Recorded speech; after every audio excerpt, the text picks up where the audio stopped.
অভিজিৎ গঙ্গোপাধ্যায় জাজ হিসাবে, বিচারক হিসাবে অসাধারণ কাজ করেছেন। সারা ভারত, শুধু খালি মানে এই বঙ্গের লোক না, ভারতবর্ষের লোক তাকে পুজো করেছে। পশ্চিমবঙ্গে অরাজকতা চলছে, কোনো গভর্নমেন্ট নাই, দেয়ার ইজ নো গভর্নমেন্ট। মানুষ ভয়ের মধ্যে বাস করছে। এই কেসে পার্থ যদি জীবিত থাকেন, নিশ্চয়ই তিনি জীবিত থাকবেন, তার কনভিকশন হবেই। হঠাৎ একদিন একজন তৃণমূলের একজন মহিলা, এবং তিনি একটা পোস্টে আছেন, আমার কাছে এসে হাজির। তো কদিন আগেই তুমি উঠতেও পারতে না, হ্যাঁ, হসপিটালে চলে গেছো, আর যেদিন হসপিটাল থেকে বেরিয়েছো তুমি ফিট। এখানকার যে মুখ্যমন্ত্রী, তার বিরুদ্ধে কেস হওয়া উচিত ছিল। এবং কারণ আমি এখানে একটা ব্র্যাকেট করছি, কারণ আমি তো বললাম যে সেই বয়ানের মধ্যে আছে কিনা সে তো আমি জানি না। সেটা যদি থেকে থাকে তাহলে সিবিআই তারপরে তার পরে চাপের জন্য সেটা সে করে নাই। গভর্নমেন্টকে যখন বলা হচ্ছে এই গভর্নমেন্টে অ্যানার্কি, গভর্নমেন্ট নেই, তো গভর্নমেন্ট না থাকলে তোমাকে সেই গভর্নমেন্টকে বার করে দিতে হবে। গভর্নমেন্টই নেই, এই কথা কে বলছে? গভর্নর বলছে। তার সত্ত্বেও তুমি কিছু করছো না। উনি যা বলেছেন তার 1, 2, 3 করছি আমি। একটা হচ্ছে সিবিআই বেশ কিছু এই কয়েক বছর ধরে বেশ কিছু কেস করেছে, যার চার্জশিট বহু আগে হয়ে গেছে, ট্রায়াল পর্যন্ত হয়ে গেছে, তাদের যাবজ্জীবন দণ্ড হয়েছে। কিন্তু কি হচ্ছে, সাধারণ মানুষ এই জিনিসটা জানে না। যেমন পোস্টপোল ভায়োলেন্স, ওই পোস্টপোল ভায়োলেন্সে বেশ কিছু কেস কিন্তু অনেক দিন আগেই সিবিআই এটা তদন্ত করে, এমনকি কিছু কিছু যারা অ্যাকিউজড, সেই অ্যাকিউজদের শাস্তি পর্যন্ত হয়ে গেছে। তেমনি দেয়ারফর ওই কথাটা একটু ওনাকে আমি, ওনার সম্পূর্ণ ওই কথাটা আমি মানতে রাজি না, 1 নম্বর। এইবার আসলো আরজিকর, এবং আরজিকর আরও 2টা কেস। সেইখানে আমি বলবো কি, সিবিআই তার কাজ ভালো করেনি, এবং আগেও আমি বলেছি যে সিবিআই কাজ করেনি। আমার কাছে একটা জিনিস, সিবিআই যেহেতু আমি সিবিআইয়ের 2 পার্টি আমি দেখেছি, সিবিআইয়ের খারাপ জায়গাটাও আমি দেখেছি, ভালো জায়গাটাও আমরা দেখেছি। সিবিআইয়ের মধ্যে সেখানেও কিন্তু রাজনৈতিক হস্তক্ষেপ হয়, কিন্তু সিবিআইয়ের যে ট্র্যাডিশন ছিল, সেই রাজনৈতিক হস্তক্ষেপ হলেও সেটাকে ভেঙে তারা বেরিয়ে এসে যা আইন সেইভাবে করত। সেইখানে একটা কোশ্চেন এখন রয়েছে, সেইটুকুন আমি ওনার সঙ্গে একমত, কিন্তু সম্পূর্ণ আমি একমত না। আমি কেন একমত না তাও আমি ব্যাখ্যা করলাম। এইবার হচ্ছে তৃতীয়ত হচ্ছে যে উনি এখন একটা পার্টিতে জয়েন করেছেন। আফটারঅল, এবং সেটা ভারতবর্ষের সবচেয়ে, পৃথিবীর মধ্যে সবচেয়ে বড় পার্টি, এবং তারা ভারতবর্ষ শাসন করছে সেই পার্টি। সেই পার্টির বিরুদ্ধে আপনি বলছেন, পার্টিতে থেকে একজন জাজ হিসাবে এইটা বলা, আপনার পরে আমি কোনো কমেন্ট করতে পারবো না, কেননা একসঙ্গে আমরা কাজও করেছি। কিন্তু আমার খুব দুঃখ লেগেছে, যেরকম ধরুন আমরা যখন কোনো চাকরিতে ছিলাম, আমি যখন চাকরিতে ছিলাম, আমরা কি তখন তার চাকরি থাকাকালীন সেই সরকারের বিরুদ্ধে আমরা কি প্রেস স্টেটমেন্ট দিতে পারতাম না? কেন? সঙ্গে সঙ্গে কেস হয়ে যাবে, কেস হয়ে যে সাসপেন্ড হয়ে যাবে, ডিসমিসড হয়ে যাবে। তো এই জিনিসটা আমার মনে হয় যে উনি যদি বিজেপি ছেড়ে দিতেন, ওনার কেন ও বললাম যে ওনার সঙ্গে কমেন্ট করতে পারবো না, কিন্তু কি হতো XYZ যদি আমি ধরে নিচ্ছি যে উনি যদি বিজেপি ছেড়ে দিয়ে উনি বলতেন, তাহলে আজকে যে এই কিছু কিছু ইউটিউবার অমুক তমুক তারা ওনাকে এমনভাবে কুৎসিতভাবে ওনাকে তুলোধনা করছে, তাতে আমার খুব লেগে যাচ্ছে। কারণ একসঙ্গে কাজ করেছি, আমি যা সাজেশন দিয়েছিলাম এই এডুকেশন স্ক্যামে, উনি সেটা মেনে নিয়ে অর্ডার দিয়েছিলেন, এবং উনি অসাধারণ কাজ করেছেন, অভিজিৎ গঙ্গোপাধ্যায় জাজ হিসাবে, বিচারক হিসাবে অসাধারণ কাজ করেছেন। সারা ভারত, শুধু খালি মানে এই বঙ্গের লোক না, ভারতবর্ষের লোক তাকে পুজো করেছে। উনি সেই জায়গায় নিজেকে আঘাত করছেন।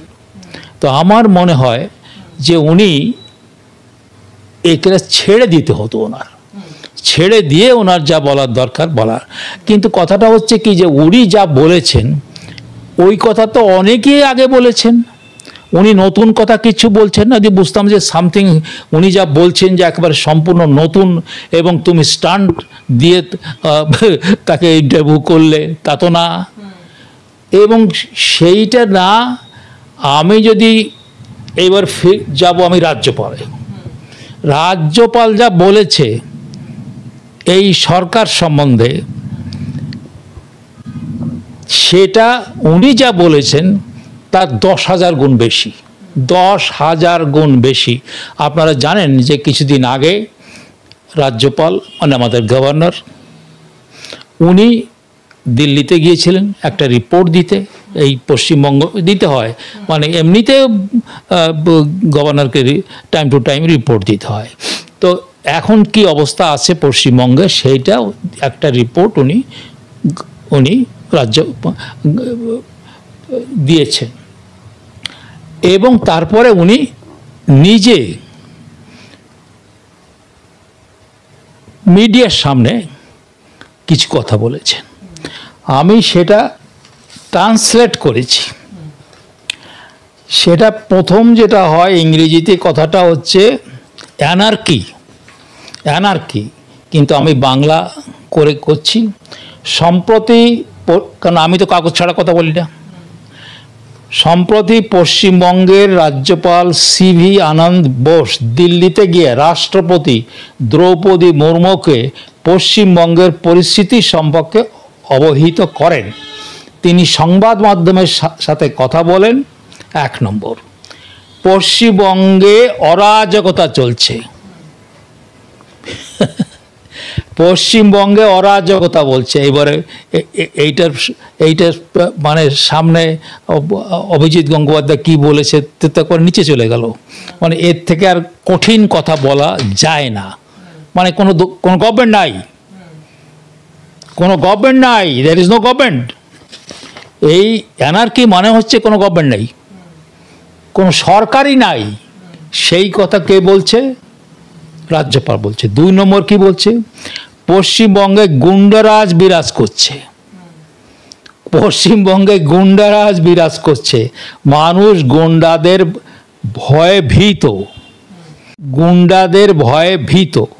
3, আইন শৃঙ্খলা রক্ষার পরিবর্তে পুলিশ শ্বাসরোধ করছে, গলা টিপে ধরছে পুলিশ।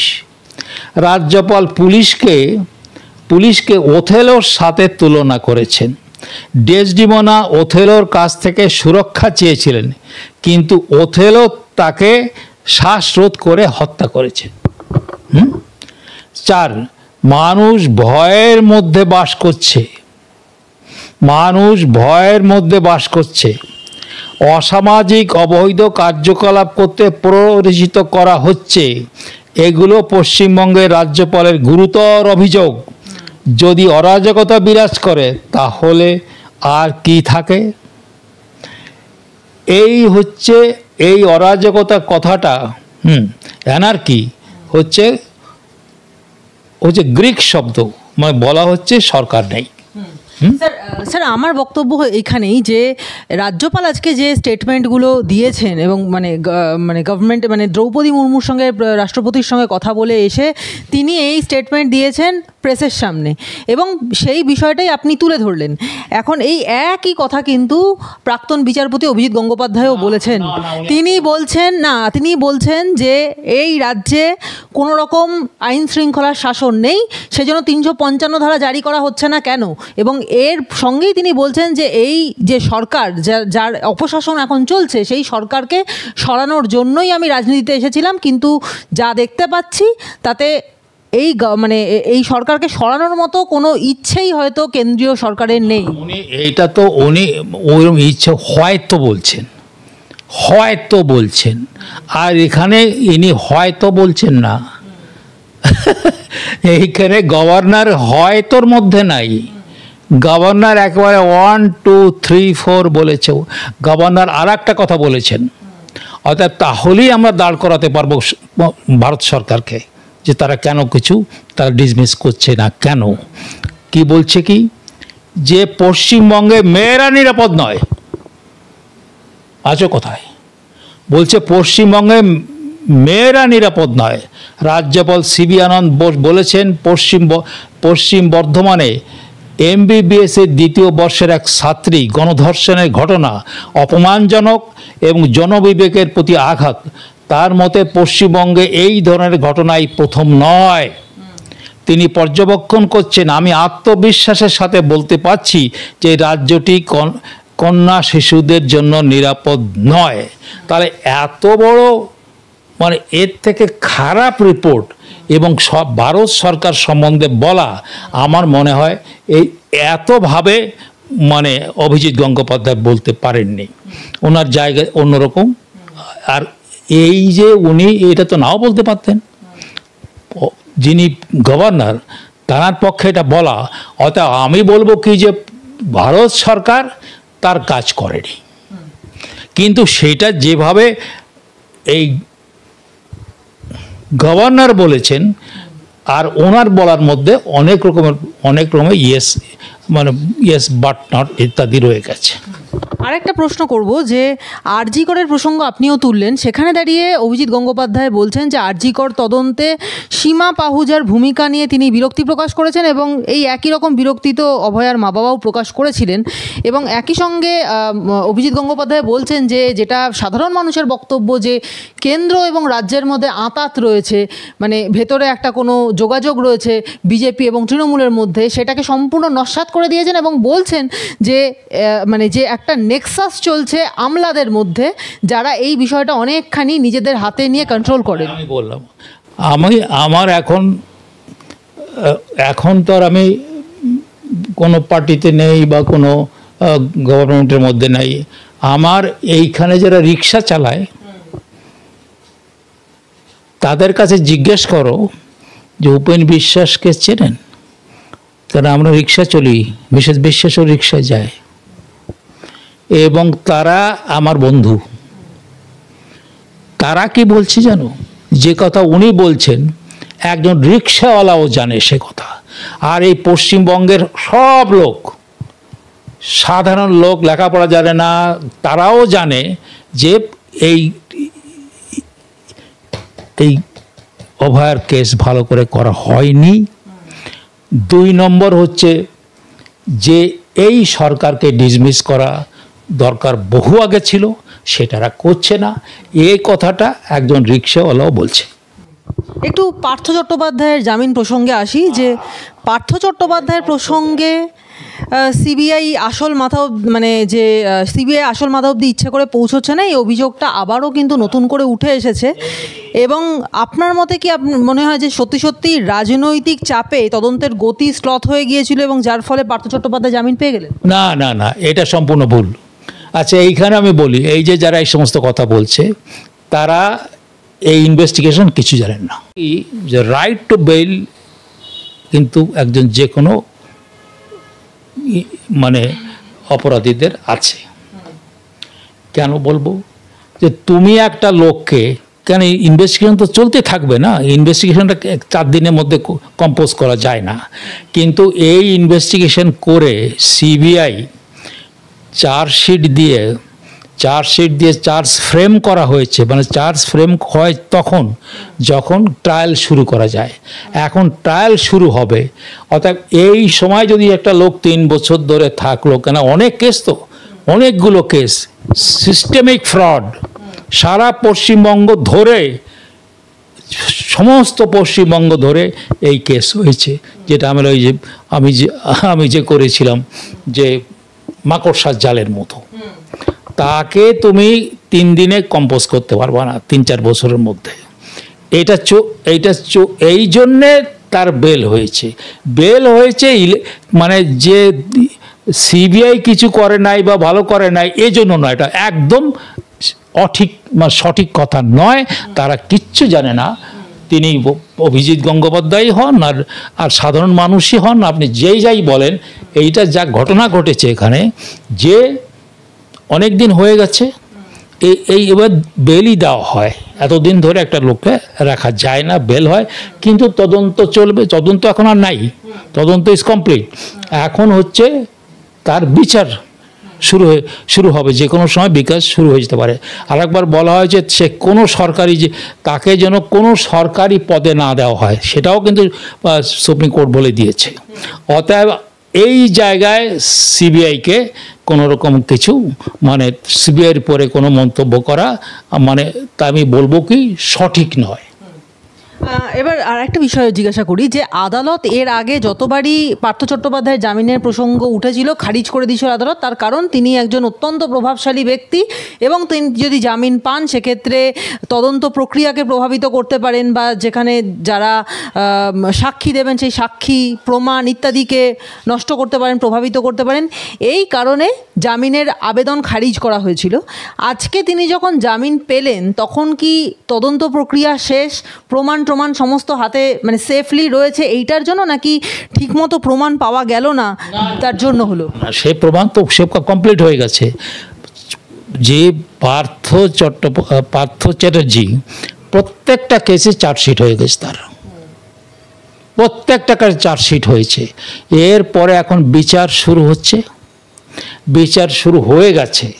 এই বিচার করতে কিন্তু তাও সে অনেক সময় লাগবে, তারপরে কনভিকশন হবে। এবং তোমাকে আর একটা কথা বলতে পারি, এই কেসে পার্থ যদি জীবিত থাকেন, নিশ্চয়ই তিনি জীবিত থাকবেন, তার কনভিকশন হবেই। স্যার, আপনি পেশাগতভাবে একজন সিবিআই এর কর্তা ব্যক্তি ছিলেন, সেক্ষেত্রে দাঁড়িয়ে আপনি অনেক বড় হাই প্রোফাইল কেস নিজের হাতে হ্যান্ডেল করেছেন এবং সেখানে মানে ব্যাপারটাকে প্রভাব মুক্তভাবে কীভাবে হ্যান্ডেল করে ফাইনালি কনভিকশনের দিকে নিয়ে যাওয়া যায় অপরাধীকে, সেটার ব্যবস্থা আপনি নিজে দাঁড়িয়ে থেকে করেছেন। এবং পরবর্তীকালে যখন আপনি এই দলটিতে এসেছিলেন, তৃণমূলে যখন এসেছিলেন, আপনি কথায় বহুবার বলেছেন যে এদের মধ্যে যে দুর্নীতি দেখেছেন তারপরেই আপনার মন উঠে গেছিল, আপনি দল ছেড়ে দিয়েছেন।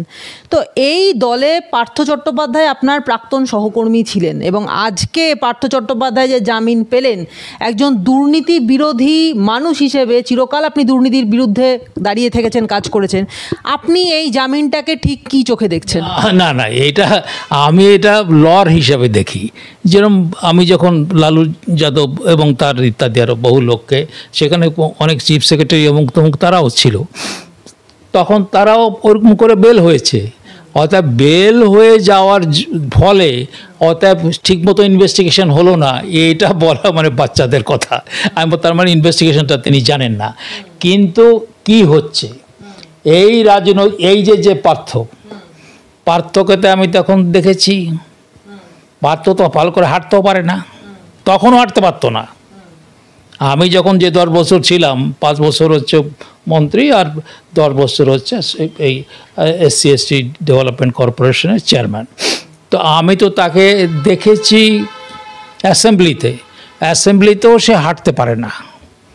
তাতেও তার ওই ডিউ রিগার্ডস, তাতেও তার বন্ধু ইত্যাদি মহিলারা থাকেন, এবং আমি নাম করতে পারবো না।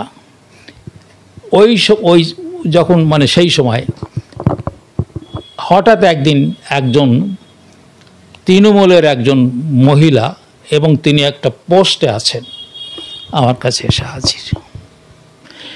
আমি এসে হাজির, এখন তো আমাকে বলল যে আমি এখন কি করব।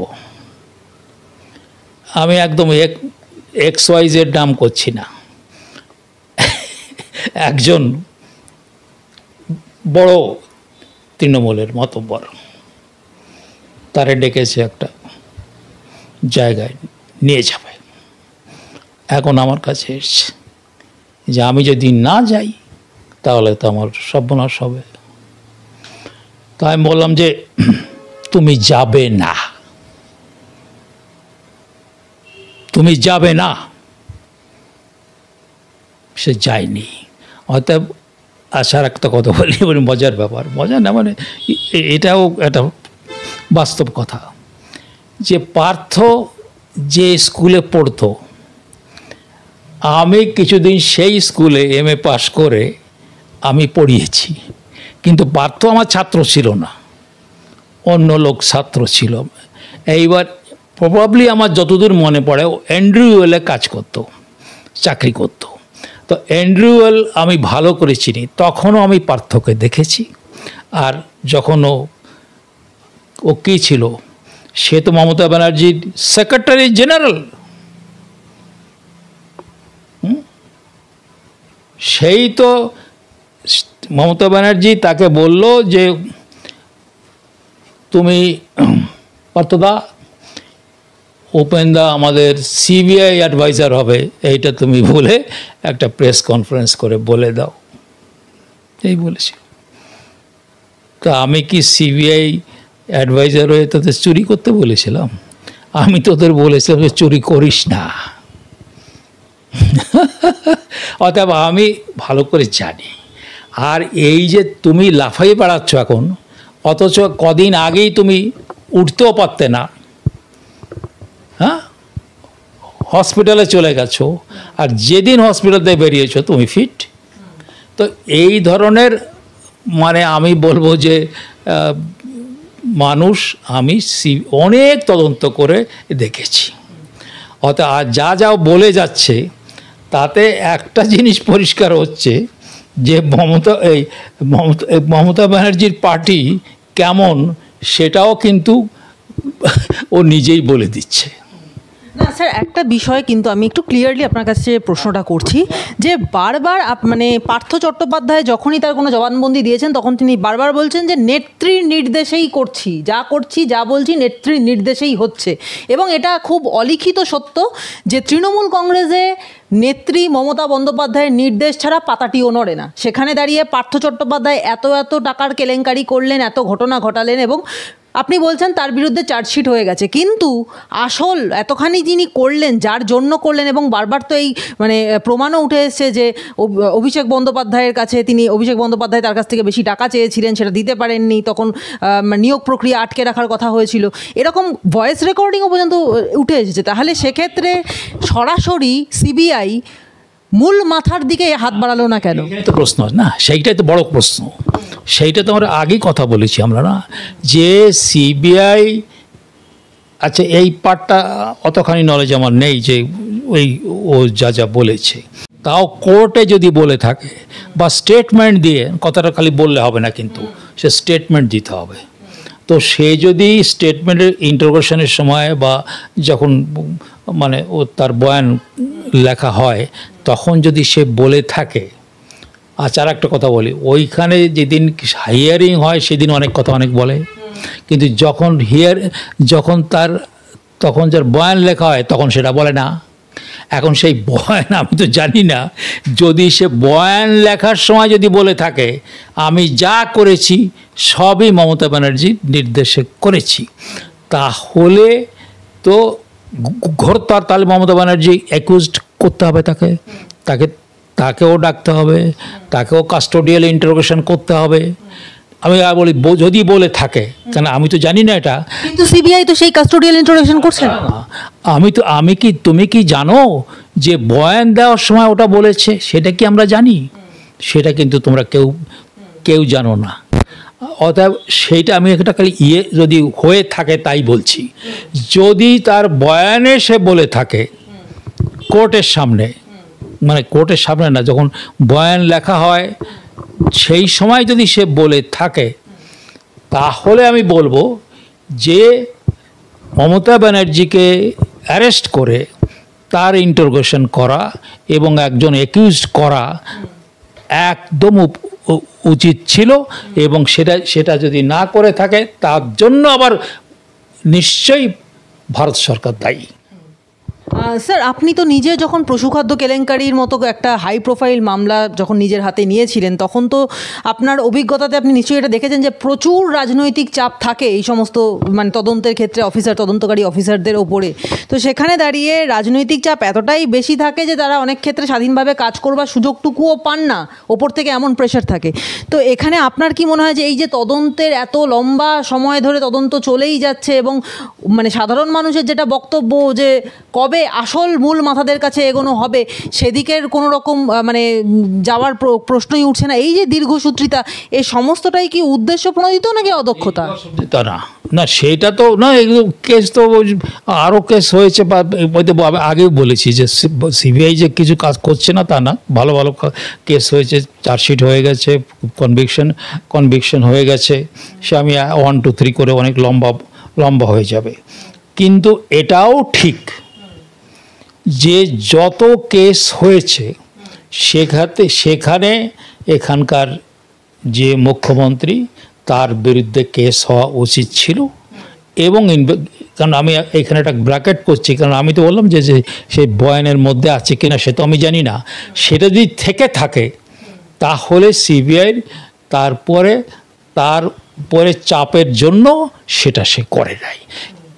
কিন্তু ওভারঅল আমি বলতে পারি যে গভর্নমেন্ট অফ ইন্ডিয়ার অনেক সময়ই উচিত ছিল, যেরকম আমি এমনকি গভর্নরকে কোট করে বলে দিলাম যে সেখানে তো এই গভর্নমেন্টকে ডিসমিস করা উচিত। কেন গভর্নমেন্টকে যখন বলা হচ্ছে এই গভর্নমেন্টে অ্যানার্কি, গভর্নমেন্ট নেই, তো গভর্নমেন্ট না থাকলে তোমাকে সেই গভর্নমেন্টকে বার করে দিতে হবে, গভর্নমেন্টই নেই। এই কথা কে বলছে? গভর্নর বলছে। তার সত্ত্বেও তুমি কিছু করছো না, ছেড়ে দাও তোমার খুব মানে ইনভেস্টিগেশন অমুক তমুক, ম্যাটার এন্ডস না। এবং আপনি যেটা বলছেন যে অনেকে বাইরে রয়েছে, সেই অনেকের মধ্যে যারা রয়েছেন তাদের মানে পার্থ চট্টোপাধ্যায় জেলের বাইরে, মমতা বন্দ্যোপাধ্যায়কে ডাকাই হয়নি কখনো প্রশ্ন করবার জন্য, তারপরে মানিক ভট্টাচার্য জেলের বাইরে, জ্যোতিপ্রিয় মল্লিক জেলের বাইরে, অনুব্রত মণ্ডল জেলের বাইরে। তো যাদেরকে নাম উঠেছে বিভিন্ন ঘটনায় বিভিন্ন কাণ্ডে তারা সবাই জেলের বাইরে, এবং তাহলে সাধারণ মানুষের তো সিবিআইয়ের ওপর থেকে আস্থা উঠে যাবে। না, এটাও আমি বলবো কি যে সাধারণ মানুষ না, মানুষের সম্বন্ধে বলছি যে এটা একটা মানে আমাদের যেভাবে আইন ব্যবস্থা আছে তারই একটা পথ, কিছুদিন পরে তাকে বেল দিতে হয়। তার মানে এই না যে যখন এর আইনের প্রক্রিয়া চলবে তারপরে দেখা যাবে যে তারা কনভিকশন হয়ে গেছে, আবার জেলে যেতে হবে তাদের।